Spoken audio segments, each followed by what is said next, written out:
Halo Sportmania, welcome back to YouTube. I'm Winit. Dalam video kali ini kita akan membahas update berita bola yang tentunya sangat semangat untuk bro-bro lewatkan. Dan teruntuk bro-bro yang terus mau mendapatkan informasi terbarunya baik itu seputar klub favorit kalian ataupun pemain favorit kalian, langsung saja subscribe channel YouTube I'm Winit sekarang juga. Dan tanpa banyak bacot lagi, berikut adalah informasi selengkapnya.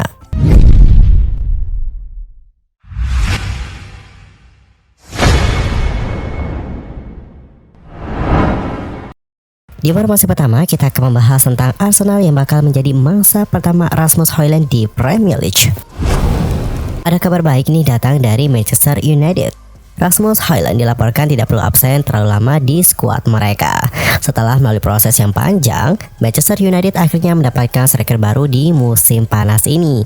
Setan Merah berhasil mengamankan jasa Rasmus Højlund dari Atalanta. Namun sayangnya, striker 20 tahun itu tidak bisa langsung membela Setan Merah. Ia mengalami cedera di bagian punggungnya, sehingga harus menepi dari skuad The Red Devils. The Athletic mengklaim bahwa MU tidak terlalu lama ditinggal oleh Højlund. Sang striker disebut akan kembali lebih cepat dari dugaan awal. Menurut laporan itu, Manchester United telah melakukan pemindaian dan pemeriksaan lanjutan terhadap cederanya Højlund. Hasil temuan itu menunjukkan bahwa cedera Højlund sebenarnya tidak terlalu parah, namun cedera ini butuh penanganan yang hati-hati.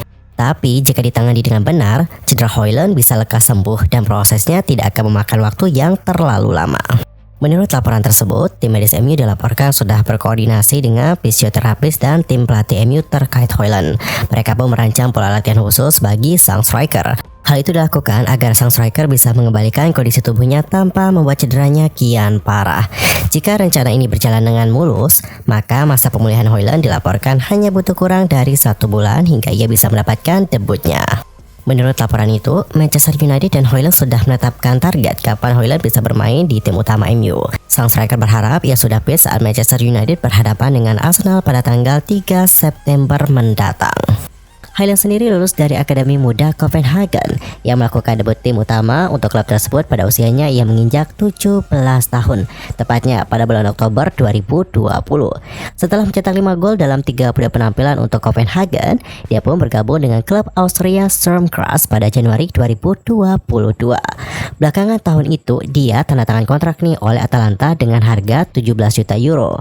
Ia berhasil mencetak gol nih pada penampilan keduanya untuk tim dan sekarang menjadi starter reguler untuk Atalanta.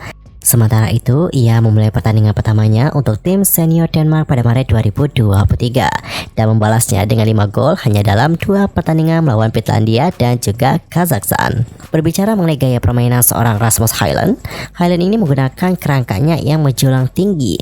Laporan mencantumkan tingginya di 6 feet 3 atau 6 feet 4. Pemain Denmark itu juga lebih memilih untuk turun lebih dalam ke lini tengah untuk mencoba dan terhubung dengan para pemain sayap di kedua sisinya.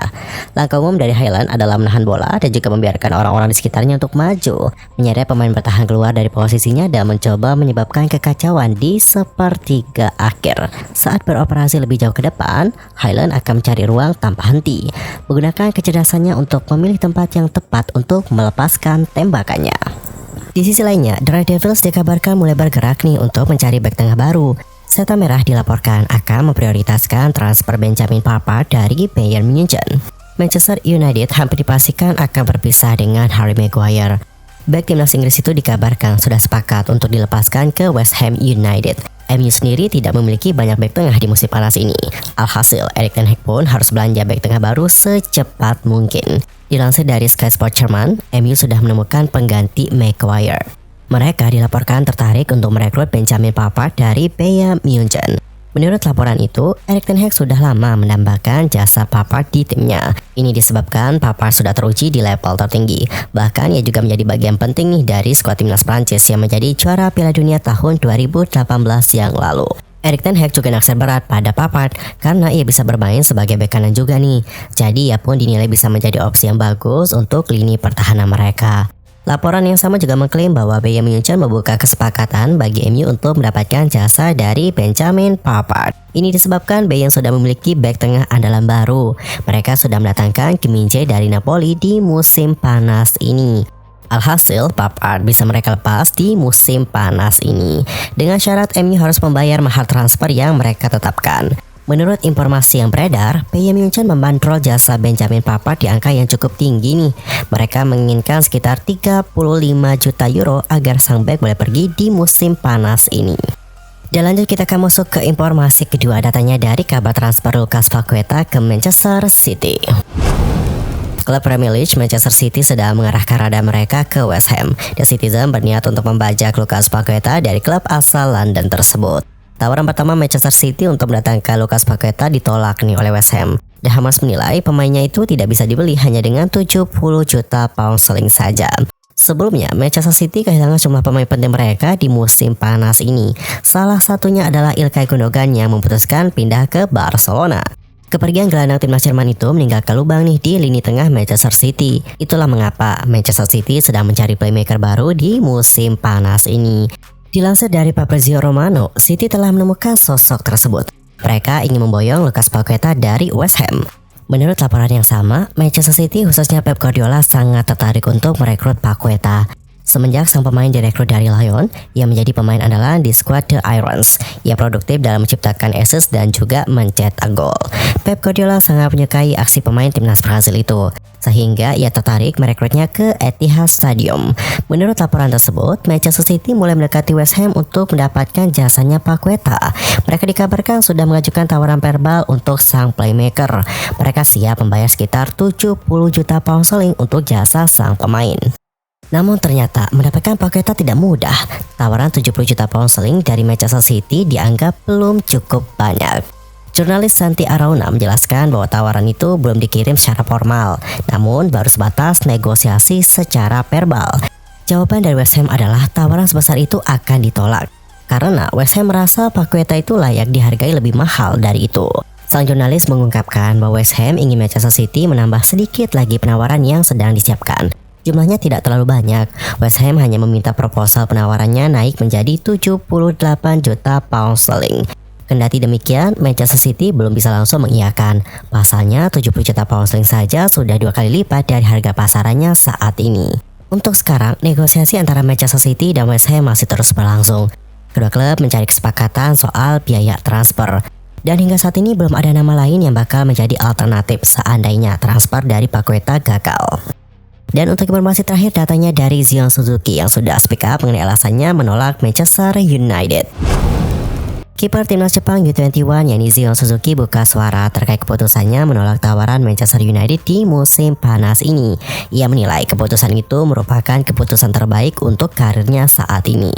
Manchester United memang dilaporkan mencari kiper baru setelah mendatangkan Andre Onana.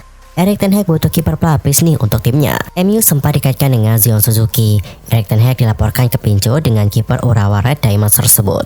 Namun sayang, Suzuki memutuskan menolak tawaran MU. Ia lebih memilih pindah ke Belgia untuk bergabung dengan STVV ketimbang pindah ke Manchester United. Dan baru-baru ini ia sudah buka suara nih terkait keputusannya itu.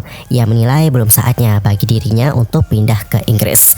Lebih lanjut, ia mengatakan, "Ya, memang benar, Manchester United sempat mengajukan tawaran untuk merekrut saya. Sebagai seorang pesepak bola, tentu saya ingin pergi ke Manchester United.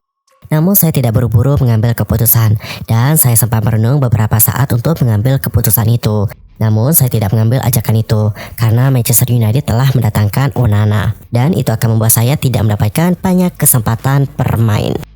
Suzuki sendiri tidak menutup pintu sepenuhnya untuk Manchester United. Sang kiper menegaskan bahwa ia akan pindah ke Inggris di masa depan ketika ia merasa sudah siap. Memang ada banyak pemain Jepang yang berkarir di luar negeri, namun saya rasa sulit bagi seorang penjaga gawang Jepang untuk bermain di luar negeri. Saya rasa hingga saat ini belum ada kiper dari Jepang yang bermain di Premier League. Jadi saya ingin menjadi kiper pertama Jepang yang bermain di Premier League di masa depan.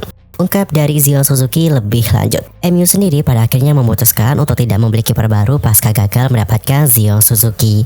Mereka memutuskan untuk mempertahankan Tom Heaton sebagai pelapis Andre Onana di musim panas ini. Well, sebabnya informasi dari Zion Suzuki tadi menutup perjumpaan kita untuk hari ini. Pastikan kalian sudah subscribe channel YouTube ini sehingga kalian tidak ketinggalan informasi-informasi terbarunya. Dan jangan lupa juga untuk sukai, berikan komentar, dan bagikan video ini sebanyak-banyaknya kepada pro-pro yang lain. Terima kasih dan juga sampai jumpa. Salam olahraga.